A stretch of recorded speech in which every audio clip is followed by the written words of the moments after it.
50-cent and I believe 20-cent DC comics in there. So I came out at least $1 average, which is normally my go-to. So with mystery bags, I hope to do a little better, but let me know what you think. Did I get gypped? Did I do really good?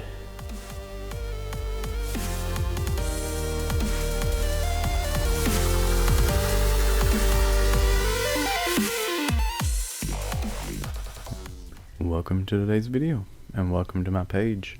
I am the Dollar Bin Diver. As my name suggests, I hunt for comics in dollar bins, 50-cent bins, and really any kind of discount bin. Today, I'm changing it up a little bit.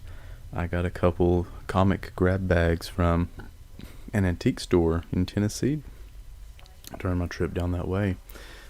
I'm gonna open these up and we'll see if I did well. As you can tell, they were $20 each. So let me open up this first one. Let's see what we got. As I'm opening this up, feel free to give me a like. Click that like button. Click that subscribe button. Even turn on that notification bell. All right, we're gonna do it this way. I'm gonna set the stack right there. I guess I will angle them so the glare will be minimized. So good start there. As you may know, I am a Marvel fan, and I actually am collecting this Marvel 2-in-1 fairly aggressively. Here we have issue number 86, The Thing and Sandman. That's right, we said the Sandman. Plus the return of the Impossible Man. Alright, I will set that off to the side. And as you can see, the next one, Marvel Comics presents Vengeance, Mandarin Forceworks. This is issue number 170. Some of these have price stickers on them already. I don't know how many are in the pack just yet, but $2, that's a fair price, I guess, for that comic. I have found it in many dollar bins, though, in the past. I don't know about this issue specifically. Alright, here we have a DC comic. Back Home in Hell, Legion of Superheroes.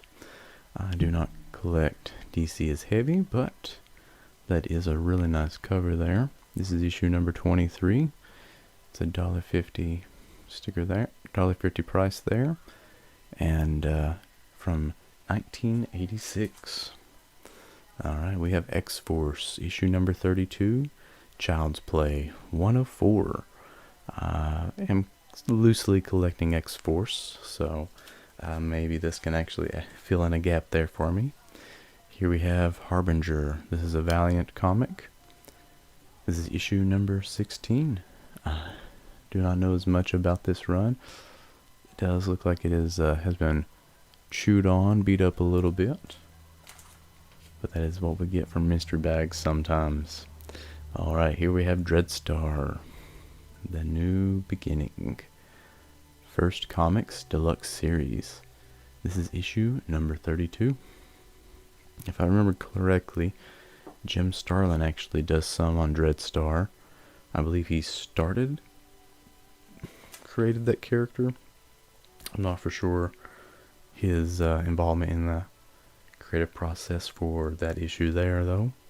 Next we have Reign of the Superman, back for good, and various versions of Superman on the cover there. This is by Jurgens and Breeding, so this may actually be a pretty good little story. This is issue number 82. Alright, Image Comics, this is Troll, Halloween Special, guest starring The Max. I'm not for sure on this character as much, but it's a really cool cover at least. Okay, this one I do not know. This is Stark Future. I actually don't know anything about this comic. I'm gonna have to ask you guys if you know anything about this. Please put a comment down there for me. Maybe I'll open that up later and give it a read.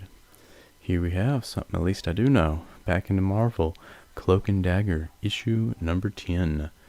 Both the Cloak and Dagger in the clutches of Doctor Doom. Alright, and actually I think I'm going to switch gears for a moment, and I'm going to mention my bourbon choice. And actually, I guess I'm not going with the bourbon as much, but since I got these from Tennessee, I'm going to switch over to Old Smoky Tennessee Moonshine. Yes, this is the strawberry. I do enjoy some flavored moonshines at times. So, let's get that out of the way. Alright, let's give it a little pour.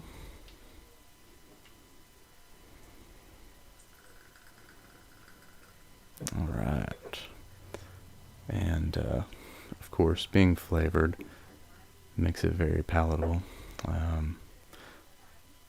Quite clear. A little color there, pink coloring with the strawberry.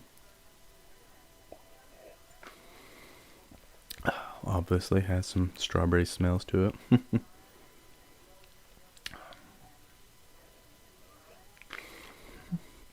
I'm not normally as big on the moonshine as I am the bourbon, but for this here, being that these came from a Tennessee antiques mall, I figured why not move some of this around. We'll keep that here in the front. Alright. Moving on, we have X-Man. Actually, I'm not collecting this run, and this one looks quite beat up. I don't know if that's going to come through on the camera there. But that is definitely a reader copy. And that was issue number 8, I do believe. And then here we have issue number 4. This is After Xavier, The Age of Apocalypse. So, at least it may be a tie-in with some other runs that I am working on, so that is nice. I'm going to try to speed up a little bit. Here is Marvel UK Comics, Wild Things, issue number 5, Wild Side Story. DC comic here, Starboy returns in a league of his own, Legion of Superheroes. I don't know my DC as well, so I will let you guys tell me, is that one worth reading or not? Back into Marvel, here is Crystal Warrior, issue number 9. I am not collecting this run currently, but I do enjoy some of that 1980s artwork though. Interesting, Walt Disney's Comics and Stories, Donald Saves Christmas. Issue 556, I do believe. I am not reading this, but I possibly will give it a look. Not sure if there's any value in that one or not, but always cool to see a Donald Duck. Here's something I will be adding. This might be filling in a gap for me, actually. West Coast Adventures, issue number 57. Let's slide this over to the middle there more. Family Reunion. Of course, Magneto there with Scarlet Witch and Quicksilver, and the West Coast Avengers all laid out behind them. Continuity Comics presents here. I'm not for sure of that title. Earth 4? Elementals and Machines. So we do get some of these kind of independent titles that are not as well known in these mystery bags. This is issue number 2. I'm going to imagine this is in the 1980s, considering the artwork. But I will have to open it up, give it a read, see if it's worth trying to collect. Now this is something I do collect, the Spectacular Spider-Man, issue number 228, Time Bomb Part 1. I believe I have this comic already, and by the looks of it, this is a reader copy anyway. I don't know if any of that water damage increasing will come through. We'll try to show it off there. Alright. Lobo versus Despero, Justice League Europe. Brawling through the wreckage. This is issue number 33 of this run. Breakdowns Part 10. I do actually enjoy some Lobo. So I may I may open this one up and check it out, even though I don't have any other issues in that era, or in the area of that run. But this is very neat. This is a Whitman, I do believe, there at the top. This is the Brave and the Bold, Batman and Wonder Woman. More frightening than the Scarecrow, more dangerous than the Joker. Who is he, and why can he terrify our heroes? Learn the deadly answers in Yesterday Never Dies. Kind of a lower grade still, or maybe mid-grade possibly. Whitman variant there. Very nice. 40 cents. That might have a little value. I'm not for sure. Alright, looks like we have a little bit of an older comic here. A 20 center. Action Comics. In this issue, Action Plus. Well, Action Plus with the Atom. Look at Earth. It's doomsday when Superman screams, I want to wreck the world. So, this I actually am really, even though I do not collect DC, I'm rather excited for. A nice 20 center DC Action Comics. Alright, let's open up this other bag. Let's see if we did as well. And just for, just to check here. 4, 6, 8, 10, 12, 14, 16. Alright, so about 22 comics there, so I did at least touch on my dollar average. And again, while I'm opening this bag, feel free to hit that like button, the subscribe button, and maybe even click that notification bell. Okay, here we are, starting off with a DC comic, Dr. Fate, issue number 9. I don't know as much about this run of comics. I do enjoy Dr. Fate as a character, but I have not read many of these comics yet, so that'll be where I start, I suppose. Here we are, Legion 91, another Lobo cover there, issue number 34. I know the first appearance of Lobo is going up right now with some spec about Lobo coming to the DCU. I don't know about covers such as this though, but perhaps it'll be a fun read still. Oh, this is nice. Issue number 41 of The Fastest Man Alive, Flash. Trapped by a world gone mad. I actually do not have many of these. I don't collect DC as heavy, but I do enjoy some covers like that. Back to The New Mutants, issue number 68. Kosamir Comes a Calling. I'm not for sure on this as much. This one as much. I am not collecting The New Mutants real heavy. I do have some, obviously, but I don't know if I have any in that area. Oh, here we are. Another After Xavier, The Age of Apocalypse. This is X Universe, issue number 2. I do not know as much about this run. A little foil, 90s goodness there, as well as a little water damage. Some of that may come through, but be a good reader copy at least. Here we are, The Huntress, Days of Rage, Part 3. This is issue number 19, and at the bottom it says this is the final issue. Very interesting. Suggested for mature readers. Alright. Here we have, continuing with the DC trend.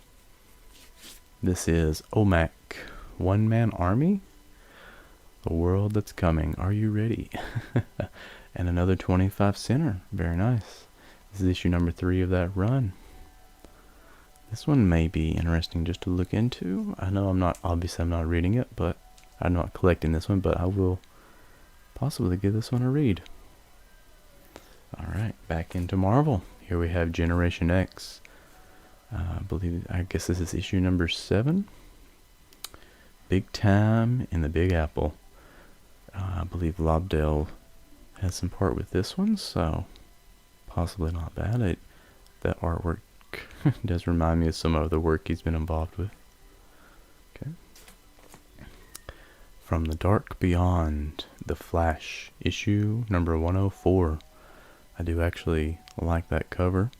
This is by Mark Waid. This is Friedman. Robinson and Rodriguez. A really nice cover, and it does have quite a bit of water damage as well. Again, I don't know if that will show up on camera real well, but it definitely looks to be a reader copy. Alright, here is X Factor. Issue number 115, I do believe. And even though it is a reader copy, I believe it fills in a little gap for me. I have actually completed X Factor from issue 1 to at least 110, and then I have a few various issues after that. Quite a reader copy there, but at least it fills in another gap there for me. I think I'm seeing a trend with this one. Quite a bit of water damage throughout. Alright, here we have Azrael. I'm going to adjust that angle. That is issue number 6 of that run from 95.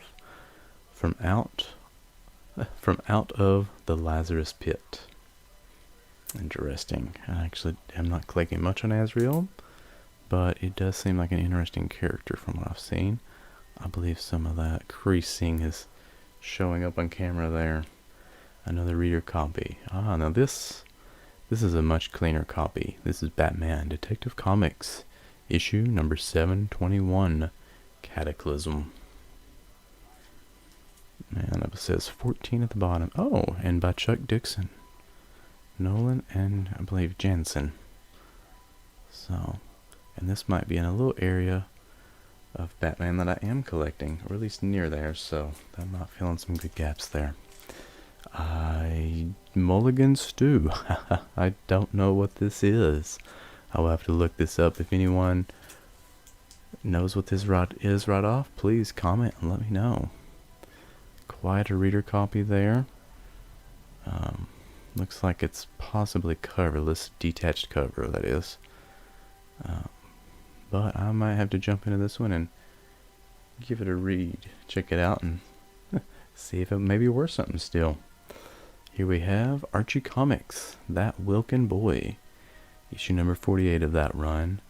I do not collect Archie much. I don't know really anything about the run. Bingo, you are the least romantic boy I've ever known. Goodness. Alright, moving on. Here we are back into some DC. Adventure Comics presents Dial H for Hero. Sensational new comic you create. So, once again, Chris King and Wick. There we go. Vicky Grant spin their power dials to confront the most incredible criminal in the annals of villaindom. Alright, the name is Mr. Negative, and we promise you've never seen anyone like him. Alright, a neat little 50-cent DC comic there. Stone, The Awakening, Avalon Studios. This is an issue number 1, so at least I can jump into that story early on. The artwork, actually, I don't hate it. I like some of these indies. There's some good stories, still some fun artwork in them, so not a complete loss there. Alright, something I do know. This is Avengers, Atlantis Attacks. This is one of their annuals. This is the 18th annual for Avengers. And this Atlantis Attacks crossover event was in 1989. I believe I'm actually just missing one of these now. This might have been filling in a gap there for me, which is very nice. And I believe this is the last comic. This is Wonder Woman, A God Among Men. This is issue number 23. This is from 1983. Or 88, I'm sorry. Very nice. Alright. Let me show off my massive stack here. So, several reader copies throughout.